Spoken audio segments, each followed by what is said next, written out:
darker than blue. Or we're gonna stand around this town and let what others say come true. We're just good for nothing, they all figure. A boy's grown up shiftless jigger. In the 1960s, Africans had a lot of misgivings about American foreign policy in Africa. Because unfortunately at that time, the American foreign policy was supportive of the colonial policies of countries like Belgium. And the only voice which was echoing the aspiration of the Africans in the United States was that of Malcolm. And there were many Americans who came, but none, without exception, who had the impact that Malcolm had. The man of a message. And the message was not to America only. Malcolm, what is your purpose here? Well, my purpose here is to remind the African heads of state that there are 22 million of us in America who are also of African descent, and to remind them also that we are the victims of America's colonialism or American imperialism, and that our problem is not an American problem, it's a human problem. It's not a Negro problem, it's a problem of humanity. It's not a problem of civil rights, but a problem of human rights. In Nigeria, he was given the name Omowale, the sun returns. When my father was abroad, we had a world map on the living room wall. And anytime you got a little lonesome and wondered where Daddy was, we'd run over to that map. And where is he now?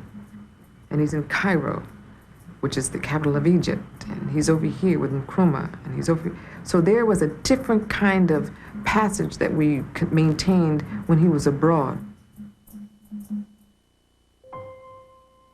Malcolm returned in late November 1964. He resumed the weekly OAAU rallies at the Audubon Ballroom and continued his collaboration with Alex Haley on his autobiography. He said, you know, I'm writing this book and I don't really know about doing this book. He had some problems with the family having to be subjected to what the things that he would say. I'd say, Malcolm, you know what? None of us are going to ever amount to anything until we get our mother out of Kalamazoo. It had preyed on my mind for years, and I didn't talk about it, but it was eating away. And he looked at me like, I'm glad you said that, because it's been bothering me too. And he said, Bonnie, promise, I'll do something. And the next thing, Malcolm never got back to me. The next thing I knew, I got a call. My mother was in Lansing at my brother Filbert's.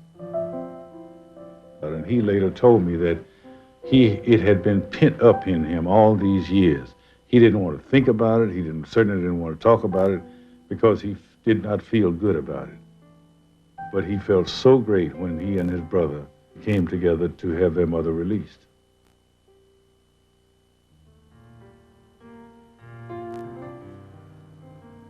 In December 1964, Malcolm debated at the Oxford Union in England. I read once, passingly, about a man named Shakespeare. I only read about him passingly, but I remember one thing he wrote that kind of moved me. He put it in the mouth of Hamlet, I think it was, who said, to be or not to be. He was in doubt about something. Whether it was nobler in the mind of man to suffer the slings and arrows of outrageous fortune, moderation, or to take up arms against the sea of troubles and by opposing, end them. And I go for that. If you take up arms, you'll end it. But if you sit around and wait for the one who's in power to make up his mind that he should end it, you'll be waiting a long time. And in my opinion, the young generation of whites, blacks, browns, whatever else there is, you're living at a time of extremism, a time of revolution, a time when there's got to be a change. People in power have misused it, and now there has to be a change, and a better world has to be built, and the only way it's going to be built is with extreme methods. And I, for one, will join in with anyone, don't care what color you are, as long as you want to change this miserable condition that exists on this earth. Thank you. Malcolm was always involved somewhere in the struggle. And I remember in January of 1965, Juanita Poitier set up a meeting at her house for the regular civil rights leaders to meet with Malcolm X, to work out the differences between us so we could come from that meeting with a common platform. Once again, A. Philip Randolph was there, Whitney Young was there, Dorothy Height was there, Malcolm X was there, several others were there. Martin Luther King couldn't make it, but he sent a representative. And we spent that day discussing Malcolm's philosophy, the mistakes he made, what he wanted to do now, and how he could get on board the people's struggle that was taking place. In his effort to support a Black United Front, Malcolm accepted an invitation from SNCC, the Student Nonviolent Coordinating Committee, to speak in Selma, Alabama. It was the first time he had traveled south to work with the civil rights movement. And I think that the people in this part of the world would do well to listen to Dr. Martin Luther King and give him what he's asking for and give it to him fast before some other factions come along and try to do it another way. The next week, Malcolm was denied entry into France on the grounds that his presence would disturb public order. By this time, Malcolm began to believe that the forces arrayed against him were bigger than the Nation of Islam. But he maintained his relentless pace. Whenever I saw my father out publicly, from a child's perspective, at an airport, it was an invasion. You're going to pick up Daddy from the airport, and there's a slew of photographers and other people, and you haven't seen him in 2-3 weeks, and all you want is that hug. I was certainly privy to the fact that we were being stalked as a family, that the atmosphere surrounding the house, the cars that would be parked, faces that were familiar to me once upon a time. The night Malcolm returned from Europe, his family's home was firebombed. Asleep in the house were Malcolm, his pregnant wife, his 4 children. They escaped unharmed. And this was probably the thing that surfacely upset him most, because this got underneath the image of Malcolm, the fearsome, the indomitable Malcolm X. This got to the father and the husband of Sister Betty and their daughters. Well, he has told me in the past that he has been having some harassment. Can you give us an idea of some of the things that have happened? Well, in July, when I was in the hospital having my last baby, my 3 small daughters saw my husband almost killed across the street. And how was he almost killed? Well, he was in his car, and some men were rushing to the side of his car, on both sides of it, and he managed to get away. Had you had any threats, anything like this? Had any threats? That's all I get is threats. I get not less than 6 or 7 threatening phone calls every day. I was surprised to hear that the house had been bombed. But I was not surprised to know that it had been done by Muslims, because I know that's the way they fight. I know that, be that the case, it could not have happened without Yusuf Shah. Could not have happened. It could not have happened except by the Muslims that are there in New York.